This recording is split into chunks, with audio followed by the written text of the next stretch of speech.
नमस्कार दोस्तों, मैं सेल्फ सूरज फ्रॉम barbarian.com। दोस्तों इस फॉरम सभी को स्वागत है। और आज एक और टॉपिक लेके आए हैं जो कि स्टॉक मार्केट पे ही हुआ। तो दोस्तों हम आज का टॉपिक के बारे में बात करें तो आज का टॉपिक है एनएससी क्या होता है, बीएससी क्या होता है, निफ्टी 50 क्या होता है और सेंसेक्स क्या होता है, ये कैसे काम करता है स्टॉक मार्केट में और स्टॉक मार्केट कैसे रन करती है और कैसे उसमें बेनिफिट या नुकसान होता है, इस पर बात करेंगे। तो सबसे पहले बात करें how to start trading in team के द्वारा कैसे ट्रेडिंग को स्टार्ट करें हम।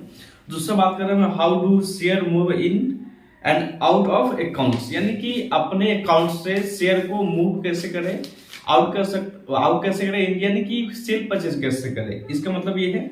उसके बारे में स्टॉक, सबसे पहले हम बात करें स्टॉक मार्केट क्या है। तो दोस्तों स्टॉक मार्केट एक ई कॉमर्स की तरह है ऑनलाइन। जैसे कि हम ऑनलाइन पे जाकर कोई प्रोडक्ट लिस्टिंग होता है किसी भी एक पार्टिकुलर प्लेटफॉर्म पे, तो वहां पर जाके हम परचेज को सेल करते हैं या परचेज करते हैं। उसी तरह स्टॉक मार्केट यानी कि स्टॉक एक्सचेंज, उसी का नाम है स्टॉक मार्केट है, उसको आप स्टॉक एक्सचेंज कर सकते हैं।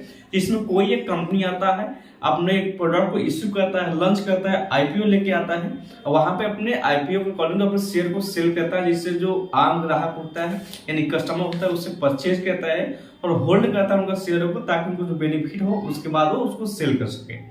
इसके बिहाफ पे आप कंपैरिजन करेंगे तो यानी कि ऑनलाइन मार्केटिंग और स्टॉक मार्केटिंग बात बराबर है, उस दोनों में ये मैच करता है। इसी कारण से इसको हम बोलते हैं स्टॉक मार्केट या इसको हम स्टॉक एक्सचेंज बोलते हैं। उसके बाद हम नेक्स्ट बात करें यहाँ पे दोस्तों, जैसे में हमने बताया आपको प्लेटफॉर्म किसी भी एक प्लेटफॉर्म पे आती है और उसको इश्यू करती है, आईपीओ लेके आती है, लिस्टिंग करती है, उसके बाद प्रोडक्ट को सेल करता है, उसको हम स्टॉक मार्केट करते हैं। उसके बाद में हम नेक्स्ट बात करें दोस्तों, इसमें बायर सेल, आपको पता होगा कि जो कंपनी होता है वो सेल करती है अपने शेयर को और जो वहाँ पे कंज्यूमर होता है यानी कस्टमर होता है वो बाई करता है और होल्ड करता है ताकि उनको बेनिफिट उसमें हो सके। उसके बाद में ऑनलाइन शॉपिंग के शेयर मार्केट, अभी हमने बताया यानी सेम टू सेम वैसा ही है, ऑनलाइन जैसे शॉपिंग करते हैं उसी तरह आप स्टॉक मार्केट खेलते हैं। उसके बाद हम नेक्स्ट बात करें एनएससी या बीएससी क्या होता है। एनएससी का मतलब होता है नेशनल स्टॉक एक्सचेंज और बीएससी का मतलब दोस्तों होता है बॉम्बे स्टॉक एक्सचेंज। तो सबसे पहले जो आया था बीएससी मार्केट में आया था बिजनेस स्टॉक एक्सचेंज, ये आया था। इसका जो स्थापना की गई थी दोस्तों हम बात करें 1875, यानी सबसे पुराना ऐसे स्टॉक एक्सचेंज बहुत सारा है लेकिन दो है इसमें बहुत ज्यादा फेमस है, एनएससी बीएससी। लेकिन जो बीएससी है सबसे ओल्ड है, यहाँ जो इसका स्थापना के बारे में बात करें 1875 में हुआ था। वही एनएससी के बारे में बात करें तो 1992 में इसका स्थापना हुआ था। उसके बाद नेक्स्ट बात करें आप एनएससी से, मान लीजिए अगर आप चाहते हैं कि हम एनएससी से कोई प्रोडक्ट खरीदे और क्या हम बीएससी में सेल कर सकते हैं, तो ऑफकोर्स इसका जवाब है कि हाँ कर सकते हैं, लेकिन उसके लिए 3 डेज वर्किंग टाइम लगता है। यानी कि आपको ऑन द स्पॉट अगर सेल करना हुआ तो जिस प्लेटफॉर्म से आपने परचेज किया है वहीं पे आपको सेल करना होगा। अदरवाइज अपने एनएससी से खरीदा चाहते हैं कि बीएससी में बेनिफिट ज्यादा हो रहा है वहां पे हम सेल करें, तो उसके लिए आपको 3 दिन का टाइम देना पड़ेगा।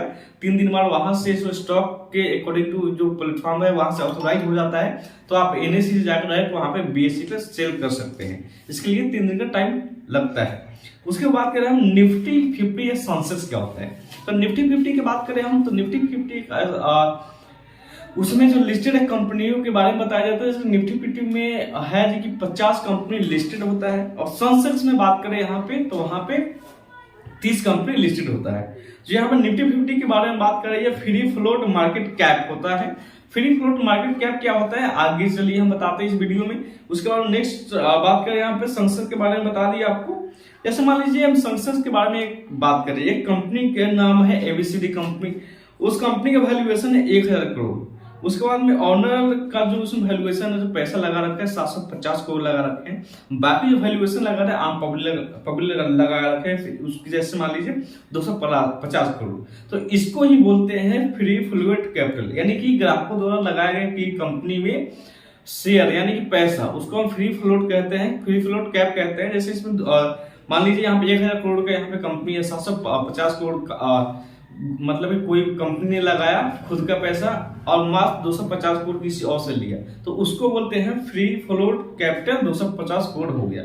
उसके बाद में एक और कंपनी के हम एग्जांपल लेते हैं, XYZ कंपनी में मान लीजिए उसका जो ऑनर का शेयर्स है यहाँ पे, यानी कि उसका जो यहाँ पे हम बात करें जो टोटल कैपिटल है उसका, जैसे मान लीजिए यहाँ पे 400 करोड़ का मान लेते हैं कंपनी का वैल्यूएशन है, जिसमें ऑनर ने सिर्फ 100 करोड़ लगाया वहां पे पैसा। उसके बाद मुझे यहाँ फ्री फ्लोट कैपिटल 300 करोड़ जो अलग यानी कि सभी ग्राहकों ने मिलकर जो भी इनको जो शेयर है वो खरीद के बनाया था। यहाँ पे जो फ्री फ्लोट कैपिटल जो हो गया यहाँ पे 300 करोड़ का हो गया। इसमें क्या है, वेटेज होता है काफी हाई हो जाता है, तो इसके बिहाफ पे बताया गया है। उसके बाद बात करें ट्रेडिंग।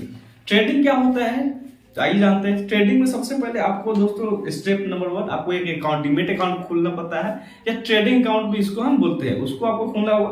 उसके बाद सेल या बाई करेंगे, यानी सेल बाई लिंक करेंगे तो कैसे करेंगे, उससे पहले आपको पैसा की जरूरत होगा। तो सबसे पहले अपने डीमेट अकाउंट में आपको पैसा भेजने की जरूरत होगा। उसके बाद नेक्स्ट बात करते हैं remaining share move to demat account, यानी कि जो आपने शेयर खरीदे उसको रिमूव करेंगे आप डीमेट अकाउंट में। कैसे रिमूव होगा, कैसे जाएगा, उसके लिए हम बात करें if you want to buy product, यानी कि आप मान लीजिए कोई आप प्रोडक्ट खरीदते हैं या कोई शेयर खरीदते हैं, तो उसके लिए कितना दिन के बाद आपके जो डीमेट अकाउंट में प्रोडक्ट शो होने लगेगा, यानी कि वो शेयर शो होने लगेगा। तो यहाँ पे T+2 का यहाँ पे फॉर्मूला दिया जाता है। जिस दिन आप ट्रेडिंग किए हैं उसके प्लस में 2 दिन और चाहिए होता है आपको, उसके बाद 3 दिन कुल मिलाकर लगता है। उसके बाद जो प्रोडक्ट है यानी कि शेयर है आपको आपके यहाँ पे अकाउंट में यानी कि डीमेट अकाउंट में शो करने लगेगा। उसके बाद हम नेक्स्ट बात करें दोस्तों, यानी कि आपको प्लेटफॉर्म, जिसको प्लेटफॉर्म बोलते हैं, तो आप वहां पर जैसे आप डीमेट अकाउंट खोलेंगे तो आपको वहां पे एक ऑप्शन शो करेगा प्लेटफॉर्म का, तो वहां पे आप जाकर चेक कर सकते हैं। बाकी हम नेक्स्ट बात करें दोस्तों, नेक्स्ट में है सेबी। सेबी के मतलब जानते हैं क्या, मान लीजिए इतने प्रोसेस तो हमने कर लिए, लेकिन हमें कैसे ट्रस्ट होगा भैया कि कंपनी जेन्युइन है, खराब है, बढ़िया है। अगर हो सके हमने कोई ट्रेडिंग कर लिया, पैसा लेके भाग गया तो हम क्या करेंगे। तो उसके लिए यहाँ पे एक गवर्नमेंट हमारे इंडिया गवर्नमेंट द्वारा एक सेबी का यहाँ पे बनाया गया है। जैसे सेबी का मतलब होता है security and exchange board of India. ये क्या करता है, कोई भी कंपनी या कोई ब्रोकर वहां से कोई परचेज सेल करता है तो उसका नजर रखता है, उसको पहले वेरीफाई करता है, उससे कुछ टर्म कंडीशंस होते हैं, कुछ डॉक्यूमेंट्स लेते हैं उनको, उसके बाद वहां वेरीफाई करके वहां पर लिस्ट करते हैं। या आप वहां पे आप ट्रेडिंग करना चाहते हैं तो आपको भी कुछ डॉक्यूमेंट देना पड़ता है, उसके बाद सेबी ऑथराइज करता है सेल परचेज करने के लिए। जैसे कि हम बात करें यहाँ ब्रोकर्स की बात करें या कंपनी की बात करें या स्टॉक एक्सचेंज हो उसका बात करें, इसका सबका जो नजर है यहाँ पर सेबी रखती है।